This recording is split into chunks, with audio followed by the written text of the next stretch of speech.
శాస్త్రంలో ఒక మాట ఉంది, ఎక్కడికైనా వెడతాను అంటే ఊరుకుంటారు, కానీ కాశీ వెడతాను అని సంకల్పం చేసినటువంటి ఉత్తర క్షణంలో భూతములు, పిశాచములు, రాక్షసులు మొదలైనటువంటి వారు అంగీకరించారు. వారు ప్రతిబంధకాల్ని సృష్టిస్తారు అని. అదేంటంటే వాళ్ళు ఎక్కడ ఉంటారంటారేమో, ఇంట్లోనే ఉంటారు. అందుకే కదా ఉత్తిష్టంతో భూత పిశాచాహ ఏతే భూమి భారకాహ అని చెప్తున్నాం కదా.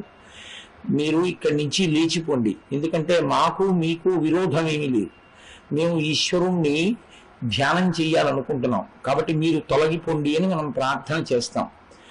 వాళ్ళు కాశీపట్టణ ప్రవేశాన్ని అంగీకరించారు. ఎందుచేత అంటే కాశీపట్టణంలో ప్రవేశించినంత మాత్రం చేత జీవుడు సర్వోత్కృష్టమైనటువంటి స్థితిని పొందుతాడు. అందుకే కాశీపట్టణ ప్రవేశాన్ని ఉగ్రభూతములు అంగీకరించారు. అథవా ఈశ్వరుడు కూడా పాపపుణ్యముల విచారణ చేసి అందరినీ కాశీపట్టణ ప్రవేశం చెయ్యనివ్వడు అని. అందుకే ఈ పట్టణాన్ని 8 వైపుల నుంచి 8 కాపాడుతూ ఉంటారు అని. అందున ప్రత్యేకించి కాలభైరవుడు పరిశీలనం చేస్తూ ఉంటాడు, వీడు వస్తానంటున్నాడు, వీడిని ప్రవేశపెట్టవచ్చా. అందుకే కాశీపట్టణ ప్రవేశం చేసేటటువంటి వారు నేను కాశీ వెడుతున్నాను అని చెప్పడం కన్నా, కాశీ వెళ్ళడానికి యోగ్యత నాకు లేకపోయినా నన్ను కాశీపట్టణ ప్రవేశం చేయించడానికి కావలసినటువంటి నీ అపారమైనటువంటి కృపావర్షధారలే నాకు ఆలంబనము అని ఈశ్వరుణ్ణి ప్రార్థన చేసి బయలుదేరాలి అని. కాశీపట్టణం గురించి చెప్తూ శాస్త్రంలో ఒక మాట అంటారు, అసారే ఖలు సంసారే సారమేత చతుష్టయం కాశ్యాం వాస సతాం సంగో గంగాభ శంభు దర్శనం లేదా శంభు సేవనం. ఈ 4 దుర్లభములు, ఇవి ఎవరికి దొరికేవి కావు. అసారే ఖలు సంసారి, అసారమైనటువంటి సంసారం చాలా సారవంతంగా ఉన్నట్లుగా అనిపిస్తుంది. అబ్బో ఇందులో ఎంత అందం ఉందో, ఎంత సంతోషం ఉందో, ఎంత అనురక్తి ఉందో, ఎన్ని అనుబంధాలు ఉన్నాయో అనిపిస్తుంది. కానీ చిట్ట చివరికి దీని వలన వనగూడేటటువంటి ప్రయోజనము వేదాంత కోణమునందు ఏమీ ఉండదు. కారణం ఏమి అంటే ఒక్కటే, కొంచెం అలా ఎందుకన్నారు అన్నదాన్ని జాగ్రత్తగా పట్టి గమనించవలసి ఉంటుంది. ఏదో నిరుత్సాహపరచడం కోసం అని చెప్పి మాట చెప్పడం ఆర్యోక్తి కాదు. అసారే ఖలు సంసారే, మనకి సుఖము సుఖము సుఖము ఈ మాట పట్టుకుని వెంపర్లాడుతూ ఉంటాం. ఈ సుఖము అనేటటువంటిది మనకి అనుభవంలోకి రావాలి అంటే దేని వలన రావాలి? దుఃఖము వలన వస్తుంది. అది వేదాంతంలో పెద్ద విచిత్రం. ఎందుచేత అంటే మీరు చూడండి, సుఖము ఎప్పుడు అనుభవిస్తాం? మనకి అవతల వ్యక్తి యందు ప్రేమైనా అంకురించాలి, లేదా జరిగినటువంటి సందర్భం మనకి అనుకూలంగా ఉంది అనన్నా అనిపించాలి, అప్పుడే కదా సుఖంగా ఉన్నామన్న భావన. దీన్ని శాస్త్రం అంది సూర్యోదయానికి అడ్డు వచ్చి తప్పుకున్న చెట్టు కొమ్మ. సూర్యోదయం అవుతుంటుంది, బాలభానుడు వహిస్తూ ఉంటాడు. ఎవరో అక్కడ నిలబడ్డారు, చూడాలనిపించింది అలా బాలభానుడి వంక, అబ్బా ఎంత చక్కటి బింబమో చూద్దాం అనిపించింది. కానీ చెట్టు కొమ్మలు అడ్డొచ్చాయి. అరే ఈ చెట్టు కొమ్మలు అడ్డొచ్చాయి, ఎలా సూర్యుడిని చూద్దాం? గాలి వేసి ఇప్పుడు ఆ కొమ్మలు ఇలా తప్పుకున్నాయి, బాలబింబం కనపడింది. అబ్బా ఎంత బాగున్నాడో సూర్యుడు అన్నాడు. నిజానికి అలా అనకూడదు సూర్యోదయ సమయంలో, కానీ ఎంత చక్కగా ఉందో అన్నాడు. వెంటనే మళ్ళీ ఆ కొమ్మలు మూసుకున్నాయి. ఏ కొమ్మలు సూర్యబింబ దర్శనానికి కారణమయ్యాయో ఆ కొమ్మలే మళ్ళీ సూర్యబింబ దర్శనం కాకుండా అడ్డుపడ్డాయి కదా. అంటే అవే సంతోషాన్ని కల్పించాయి, అవే దుఃఖాన్ని కల్పించాయి. అలాగే సంసారమునందుండేటటువంటి అనుబంధములన్నీ అలాగే ఉంటాయి. మీరు బాగా ప్రేమించారనుకోండి ఒకరిని, వారు ఉంటారా? జగత్ అంటేనే జాయతే గచ్చతే ఇది జగత్, వెళ్ళిపోవాలి. మహాపురుషులు వెళ్ళిపోయారు శరీరములతో ఉండకుండా. శంకర భగవత్పాదులు వెళ్ళిపోయారు, చంద్రశేఖరేంద్ర సరస్వతి మహాస్వామి వారు వెళ్ళిపోయారు, చంద్రశేఖర భారతీ స్వామి వారు వెళ్ళిపోయారు. శరీరములు వెళ్ళిపోతాయి, అది ఉండాలని కోరుకోకూడదు కూడా, రాక్షసత్వం అవుతుంది. శరీరమునందు ఆ వెళ్ళిపోతుందన్న సత్యమును రూఢి చేసుకోవడమే మంచిది. కాబట్టి వెళ్ళిపోతాయి శరీరాలు. వెళ్ళిపోయే శరీరములతో తాదాత్మ్యత పెట్టుకున్నాడు అనుకోండి, అబ్బా నాకు ఫలానా వ్యక్తి ఉండడం వల్ల ఎంత గొప్ప ఆనందమో అనుకున్నాడు అనుకోండి, ఉంటాడు ఆయన? కుదరదు, వెళ్ళిపోతాడు. ఆయన వెళ్ళిపోతే ఏమవుతుంది? ఇప్పుడు దుఃఖమునకు కారణం అవుతాడు. అలాగే ఒక ఆయన ఉండడం మనకి ఇష్టం లేదు, కానీ ఆయన ఉండకుండా చెయ్యడం దోషం, ఆయన ఉన్నాడని బాధపడ్డము దోషం. కాబట్టి ఏది సుఖమును కల్పించిందో అదే దుఃఖమును కూడా కల్పిస్తూ ఉంటుంది. సంసారమునందుండేటటువంటి లక్షణం ఏమిటంటే ఏ ఒక్కటి అన్ని వేళలా కేవలము సుఖకారకములు కావు. ఇంట్లో వస్తువులు కానివ్వండి, అనుభవించే సుఖాలు కానివ్వండి, అథవా భార్యాబిడ్డలు కానివ్వండి, ఎవరైనా సరే. ఎందుకని అంటే ఒక్కటే, శాస్త్రంలో ఒక మాట అంటారు, మనిషి ఎప్పుడు ఏం కోరుకుంటాడంటే ప్రస్థానమునందు తోడు అడుగుతాడు. ఒక ప్రయాణం చేస్తున్నాను అనుకోండి, పక్కన ఎవరైనా ఉంటే బాగుండు అంటుంటాడు. అది ఒక అలవాటుగా ఉంటుంది, ఎప్పుడూ ఒకరితో ఉండాలి. ఎందుకంటే పుట్టుక నుంచి అది లక్షణం. అమ్మ కడుపులోంచి బయటకు వచ్చినప్పుడు అమ్మ పక్కన ఉంది, ఆ తర్వాత చాలా చాలా అనుబంధాలు వచ్చాయి, ఎప్పుడు ఎవరో ఒకరు ఉండాలని కోరుకుంటాడు. చాలా పెద్ద నిర్వేదం ఎప్పుడు కలుగుతుందంటే దీన్ని జీవుడు విడిచిపెట్టిన ఉత్తర క్షణంలో అందరూ వదిలిపెట్టేస్తారు. కాయము వీడి జీవుడతి కంపిత చిత్తత నీగు చుండవో నాయనయంచు ఎచ్చు నిజ నందన నందినులైన కాని కందోగిని భస్మముల్ తొలుత దుఃఖమహాంబుది సొచ్చు పత్నియున్ కాయము వీడిరారు కదా చేసిన కర్మము పుణ్యము తప్ప శంకరా. ఏదొస్తుంది? ఇది విడిచిపెట్టి వెళ్ళిపోయే సమయం ఆసన్నం అవుతుంది. ఇందులోంచి జీవుడు ఉత్క్రమణం అవుతుంటాడు, పైకి లేచిపోతుంటాడు. లేచిపోయి బయటికి వస్తాడు, బయటికి వచ్చి చూస్తాడు, కల్లరి బొమ్మయవు కాయంబు నొల్లా ఇంటి దొంగలు పోలు కొడుకుల నొల్లా. ఆ కొడుకు ఇంటి దొంగ లాంటి వాడు. వాడు ఆ తర్వాత ఉన్నవన్నీ వెంటనే నాన్నగారి death certificate, legal heir certificate పట్టుకెళ్ళి అన్ని తన పేరు మీదకి మార్చుకుంటాడు. వాడు ఇంటి దొంగ అని అప్పుడు తెలుస్తుంది. ఇది కల్లరి బొమ్మయవు కాయమ్ము నొల్లా. దీనికి ఎన్ని ఫేరింగ్ లవ్లీలు, ఎన్ని పోవడాలు, ఎంత అల్లరి. ఆఖరికి ఇది కాలిపోయింది కట్టెల్లో. చూస్తూ ఉంటాడు తనే పైన నిలబడి. అరే ఇవన్నీ వెళ్ళిపోయాయి, పోయి తోడెవరు వస్తారు? కాయము వీడి జీవుడతి కంపిత చిత్తత ఎగుచుండా. భయపడి వెళ్ళిపోతుంటే కందోయిని భస్మము తొలుత దుఃఖమహాంబుది సొచ్చు పత్నియున్. ఏడుస్తూ గుమ్మం దగ్గర నిలబడిన భార్య కానీ, కడుపున పుట్టిన బిడ్డలు కానీ ఎవ్వరూ రారు. ఇక ఆ అనుబంధం ఆ జీవుడికి ఆ శరీరంతో ఉన్నది అక్కడతో తెగిపోయిందంతే. నాన్నగారేడి వెళ్ళిపోయాడు, ఆయనేడి వెళ్ళిపోయాడు, పినతండ్రేడి వెళ్ళిపోయాడు. ఆయన యందు ఎవరెవరు ఏ అనుబంధములను ఆరోపించారో ఆ ఆరోపణలన్నీ తెగిపోతాయి. అప్పుడు ఏమిటి మిగల్చుకుని వెళ్ళినట్టు?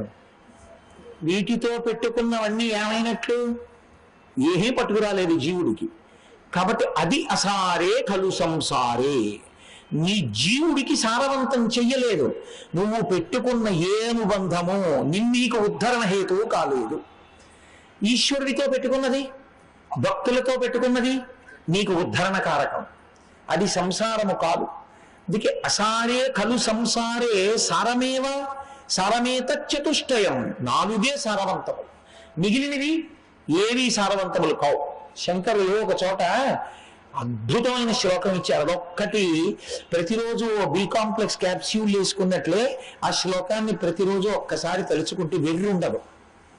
ఆయన అన్నారు, కింవానేన ధనేన వాజికరిభి ప్రాప్తేన రాజ్యేన కింవా పుత్ర కలత్ర మిత్ర పశుభిర్దేహేన గేహేన కిం జ్ఞాతైతక్షణ భంగురం సపదిరోత్యద్యం మనోదూరత స్వాత్మార్థం గురువాక్యతో భజ భజ శ్రీ పార్వతీ వల్లభం. గురువాక్య శ్రవణం ఇందుకు చేయమన్నారు. కింవానేన ధనేన వాజికరిభి.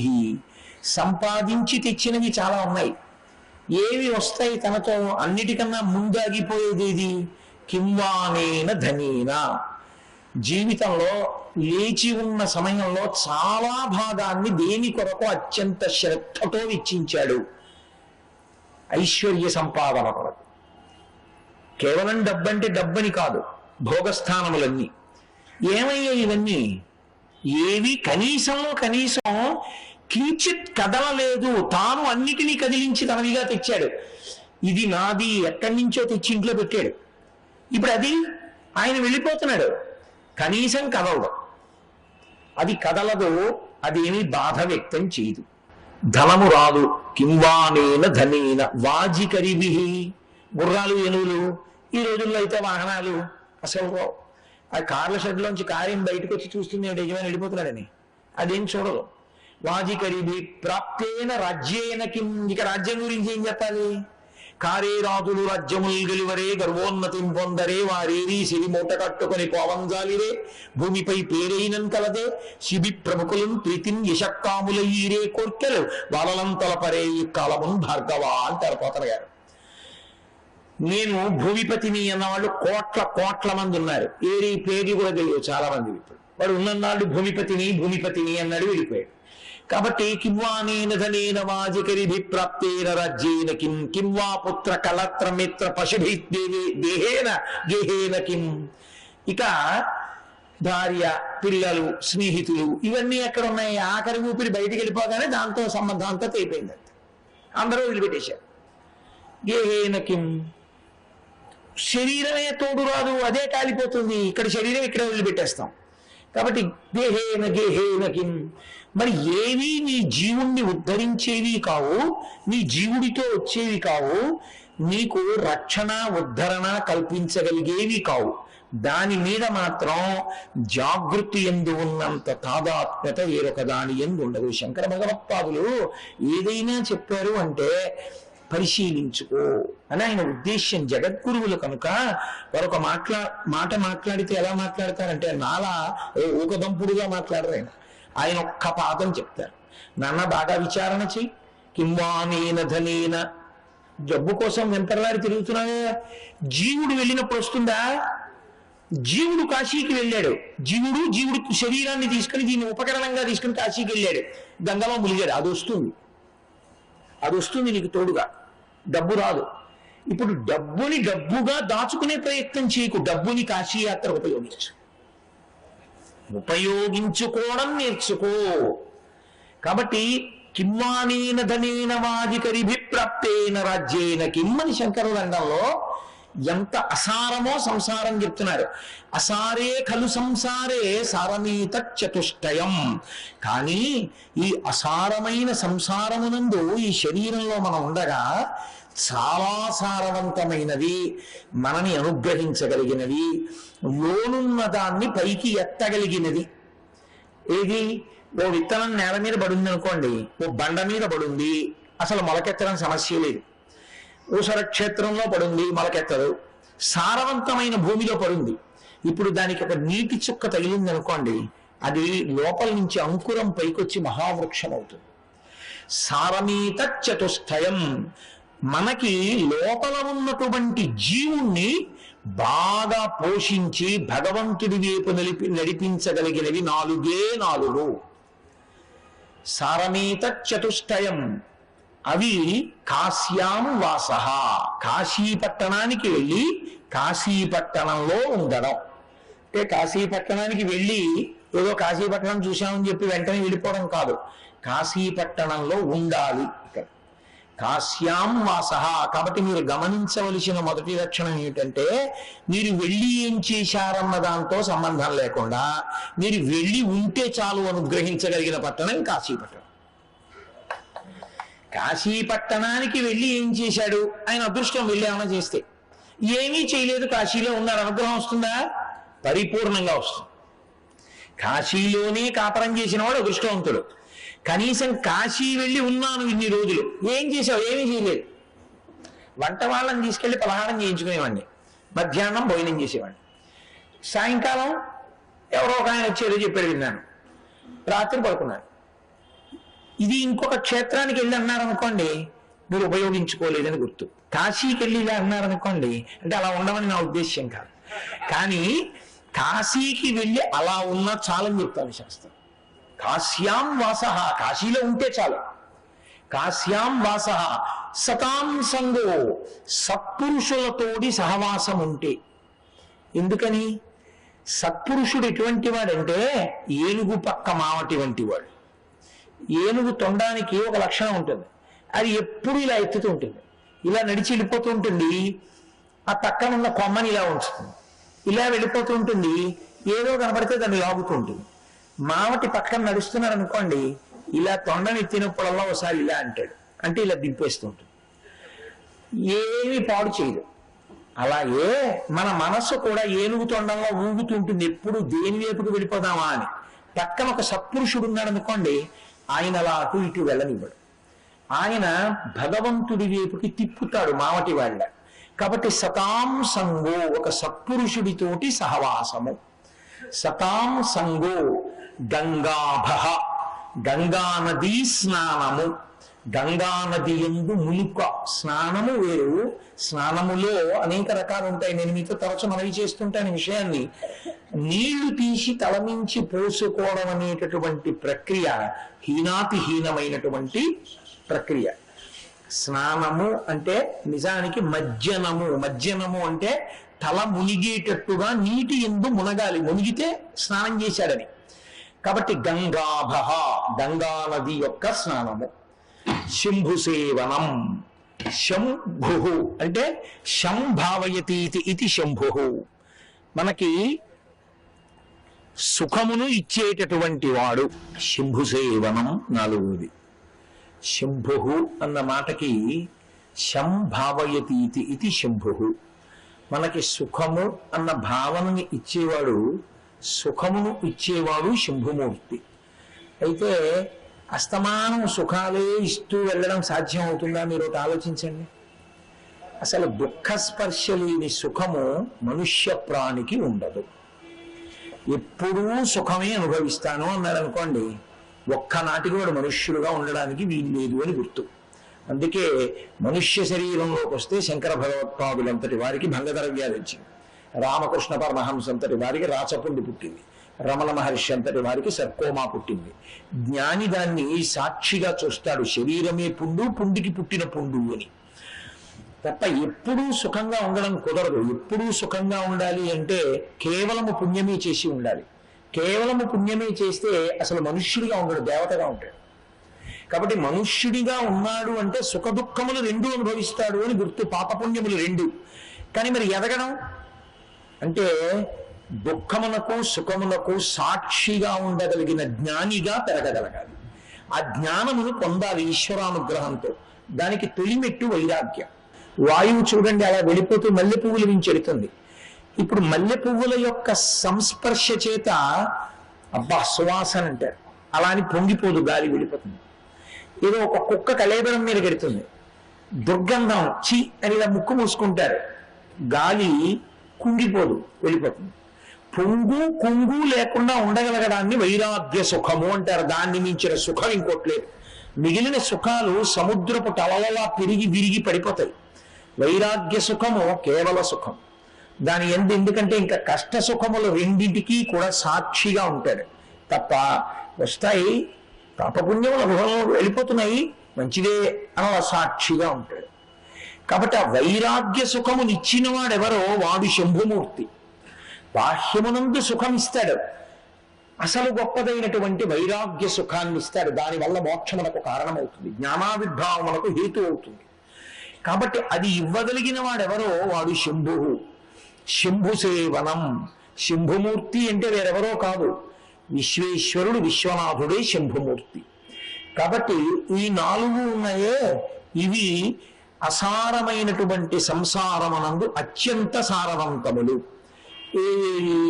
కాశ్యాం వాస, కాశీపట్టణంలో ఉండడం, సతాం సంగో, సత్పురుషులతో కలిసి ఉండడం ప్రయత్నపూర్వకంగా. ఎందుకంటే మీరు ఒకటి గుర్తుపెట్టుకోవాలి, అసలు సత్పురుషుడు అన్నవాడికి ఉండే మొదటి లక్షణం ఏమిటో తెలుసా అండి? సంగమునకు దూరంగా ఉంటాడు. ఎందుచేత అంటే ఆయనకి అదంత పెద్ద ఇష్టం కాదు. లోకంలో మీరు ఎప్పుడైనా గమనించారో లేదో, మనిషి మనసుకి ఆలంబనం కావాలి. అది ఎప్పుడూ కూడా ఏదో ఒక సుఖాన్ని అడుగుతుంది. దాని పని ఏమిటంటే మనసువి దుఃఖాన్ని అడగదు. నాకు ఇంజక్షన్ చేస్తే బాగుండు, నా కాళ్ళు ముళ్ళు గుచ్చుకుంటే బాగుండు, నా పంచె మేకి పట్టుకుని చిరిగిపోతే బాగుండు, అలా ఏం అడగదు. అది ఇంకో పంచె వస్తే బాగుండు, నా కాళ్ళు ఎప్పుడూ ముళ్ళు దిక్కుండా ఉంటే బాగుండు, నా ఒంటి మీద ఒక్క మచ్చ పడకుండా ఉంటే బాగుండు అంటుంది. అలా ఎప్పుడూ సుఖాలు కోరుకునేటటువంటి మనసుకి అత్యంత తేలికగా సుఖాన్ని కొనుక్కునే మార్గం ఏమిటో తెలుసా అండి? పావలాకాసు ఖర్చు లేకుండా భగవంతుడిచ్చిన విభూతిని వాడుకుని సుఖాన్ని అనుభవించడం అంటే పక్కవాడిని పిలిచి మాట్లాడడమే. పక్కవాడికి ఇదే కావాలి. అందుకే మనుష్య ప్రాణి ఎప్పుడూ ఇంకోటితో మాట్లాడుతూ ఉంటాడు. మీరు చూడండి, ఇప్పుడు కరెంటు పోయింది అనుకోండి, దానికి అవసరం ఉన్న వాళ్ళు వెళితే అర్థం ఉంది, దానికి అవసరం లేని వాళ్ళు ఎందుకు లేచి వెళ్ళడం? ఏదో కుతూహలం వెళ్ళిపోవాలి. కాబట్టి అది ఎప్పుడూ సుఖాన్ని కోరుతుంది, కాబట్టి ఏదో పొల్లు మాట్లాడుతుంది. ఇది సత్పురుషుడికి అసహ్యం. ఆయనకి ఏం కోరుకుంటుంటారంటే ఏకాంతం, భగవంతుడితో కలిసి ఉండాలి, భగవద్భక్తులతో కలిసి ఉండాలి, భగవత్ సంబంధం మాట్లాడాలి. తద్విరుద్ధంగా మాట్లాడుతున్నారనుకోండి, విసుగ్గా ఉంటుంది ఆయనకి. అందుకని ఆయన సంఘానికి దూరంగా ఉంటాడు. నాకొద్దు వీళ్ళందరూ అని ఏకాంతంలో ఉంటాడు. అసలు ఇంకా మహాత్ములు సంగమనందుండి నిస్సంగులుగా ఉంటారు. చంద్రశేఖరేంద్ర సరస్వతి మహాస్వామి గారు ఎదురుగుండా ఉన్న వాళ్ళతో మాట్లాడుతూ ధ్యానంలో ఉండేవారు. ఎంత ఆశ్చర్యం! అలా ఉండగలరు మహాపురుషులు. కాబట్టి వారికి సుఖమునందు వెంపర్లాట ఉండదు. వారికి ఎప్పుడు ఏకాంతం అంటే ఏది ఒక్కటే ఉందో ఆ ఒక్కటిగా తాను ఉంటాడు. ఆ ఒక్కటిగా ఉన్నది ఆత్మ, దానొక్కటిగా ఉంటాడు. అందుకే రామకృష్ణ పరమహంస లోకంలో ఎంగిలి కానిది ఒక్కటే ఉంది అనేవారు. ఏది అంటే ఆత్మ ఒక్కటే. ఎందుకంటే మిగిలినవి ఏవైనా వర్ణించాను అనుకోండి, నేను చంద్రబింబాన్ని వర్ణిస్తే నా నోట్లోంచి వర్ణింపబడింది కాబట్టి నాలిక ఎంగిలి చంద్రబింబానికి తగిలినట్టే చంద్రుడి గురించి వర్ణిస్తే చంద్రుడు ఎంగిలి అయ్యాడు, సూర్యుడి గురించి వర్ణిస్తే సూర్యుడు ఎంగిలి అయ్యాడు. ఆత్మని చెప్పడం కుదరదు. ఎతో వాచో నివర్తంతే అప్రాప్య మనసా సహా. ఇక మనసు వాక్కు ఎక్కడ చెప్పలేక అనుభవంలోకి మాత్రమే వస్తుందో అది ఆత్మ. కాబట్టి ఆత్మ వాక్కుల చేత చెప్పబడదు, కాబట్టి ఆత్మ ఒక్కటే ఇంగిలి కాలేదు అనేవారు రామకృష్ణ పరమహంస. కాబట్టి అదిగో అటువంటిది ఇవ్వగలిగిన వాడెవరో, అటువంటి సుఖం ఇవ్వగలిగిన వాడెవరో, అటువంటి భాగ్యాన్ని జీవితంలో భగవద్భక్తితో హాయిగా ఎప్పుడు ఏదో భగవంతుడి గురించి ఆలోచిస్తూ, చదువుకుంటూ, జపం చేసుకుంటూ, స్మరిస్తూ, ధ్యానం చేస్తూ పరవశించిపోదామని ఏకాంతం కోరుకోగలిగినటువంటి స్థితికి ఎదగగలిగితే వాడు ధన్యాత్ముడు. సుఖదుఖముల యందు సమస్థితిలో నిలబడగలిగితే వాడు ధన్యాత్ముడు. అది ఇవ్వగలిగిన వాడు శంభుమూర్తి, విశ్వనాథుడు. కాబట్టి సతాం సంగో గంగాభ శంభు సేవనం, గంగా స్నానము, శంభు సేవనము, ఇవి 4 అంత గొప్పవి. మంచిదేనండి. కాశ్యాం వాస అంటున్నారు కదా, కాశీపట్టణంలో ఉండడమే అంత గొప్పది ఎందుకయింది? కాశీపట్టణంలో ఉండడం అంటే ఏం చేయాలి? మీరు కాశీపట్టణంలోకి ప్రవేశించాలి. దీనికి ఒక హద్దు ఉంది. పంచక్రోశములు అని 5 క్రోశముల దూరం కాశీ. ఇందులోకి రావాలి, పట్టణం లోపలికి రావాలి. వస్తే ఇక్కడ సంకల్పం చెప్పేటప్పుడు అనేకమైన పేర్లు చెప్తారు. మహాశ్మశానే అంటుంటారు. కాబట్టి దీనికి మహాశ్మశానం అని ఒక పేరు వారణాసి పట్టణానికి. ఈ పట్టణం లోపలికి రావాలి. ఏమీ కష్టమా? కలకత్తా వెళ్ళటలేదా, ఢిల్లీ వెళ్ళటలేదా, ఇంకో పట్టణం వెళ్ళటలేదా? కాశీలోకి రాలేవు. కారణం ఏమి అంటే, నేను కాదు చెప్పవలసింది, పరమశివుడు చెప్పాడు. లోకానికి ఎప్పుడైనా జ్ఞానం ఇవ్వవలసి వస్తే పార్వతీదేవి పరమేశ్వరుణ్ణి ప్రశ్నిస్తుంది. పరమేశ్వరుడు ఆవిడికి చెప్తూ ఉంటాడు. ఆవిడ ద్వారా లోకానికి అందుతూ ఉంటుంది. ఆయనే పార్వతీదేవితో ఒకప్పుడు కాశీపట్టణం ఎందుకంత గొప్పదో, కాశీపట్టణంలోకి ఎందుకు అసలు లోకులు ప్రవేశించడం అంత సాధ్యం కాదో, కాశీపట్టణంలోకి ప్రవేశించి ఉండగలిగాడు అంటే అంత గొప్పది ఎందుకైందో చెప్పాడు. చెప్తూ ఆయన అన్నాడు, అనిశంబు మన చేత అవిముక్తమయ్యుంట ముగ్ధాక్షి ఇది అవిముక్తమయ్యి, మనకు ఆనందంబునరించు కావున ఆనంద విపినాభిదానమయ్యి. ఓ పార్వతి, దీనికి ఎన్ని పేర్లు ఎందుకు వచ్చాయో నేను చెప్తున్నాను విను. సంవసింతు మహాశ్మశాన భూములనే కాన నేనుంట మహాశ్మశానమయ్యి, నూరంత ప్రొద్దుండ ఉండు రుద్రుండ నేను గుట చేసి ఇది రుద్రగేహాఖ్యయ్యి, వరుణయు అసియు కలియును ఇట అక్షర సరవితో కూడి వారణాసి సంజ్ఞయ్యి, గాశ్రుదీప్తాయనంగా విఖ్యాతమైన ధాతువున కాశీయ్య భూతలంబునందు అని చెప్పాడు. ఓ పార్వతి, పట్టణానికి ఒక్కటే పేరు కాదు, అనేకమైన పేర్లు ఉన్నాయి. దీనికి ఈ పేర్లు ఎందుకు వచ్చాయో తెలుసా? అనిశంబు మన చేత అవిమత్తమయ్యుంట ముగ్ధాక్షి ఇది అవిముక్తమయ్యే. ఈ పట్టణాన్ని నేను ఎప్పుడూ విడిచిపెట్టను. ఇప్పుడు మీకు వెంటనే ఒక అనుమానం వస్తుంది, అసలు భగవంతుడు లేని ప్రదేశం ఒకటి ఉంటుందా అండి? ఉండదు కదా. మరి ఈ పట్టణం ఒక్కటి నేను ఎప్పుడూ విడిచిపెట్టను అని ఎందుకన్నాడు శివుడు? అంటే ఎంత పవిత్రమైన ప్రదేశమైనా ఆ ప్రదేశం అంతా కూడా మహాప్రలయమునందు పరమేశ్వరుని యందు లీనమైపోతుంది. అప్పుడు ఇంకా ఏమీ ఉండవు. పోతన గారు భాగవతంలో వర్ణిస్తారు, లోకంబులు లోకేశులు లోకస్తులు తెగిన తుది అలోకంబగు పింజీకటి కావల యవ్వండేకాకృతి వెలుగు అతని నేసేవింటుందంటారు. అప్పుడు లోకాలు ఉండవు, లోకస్తులు ఉండరు, అంటే ఇందులో ఉండేవారు ఉండరు, లోకేశులు వీటిని పరిపాలించే వాళ్ళు ఉండరు. తెగిన తుది ఇవన్నీ కూడా నీటిలో కలిసిపోయిన తరువాత సూర్యచంద్ర ప్రకాశం ఆగిపోతే కటిక చీకటి ఆవరిస్తుంది.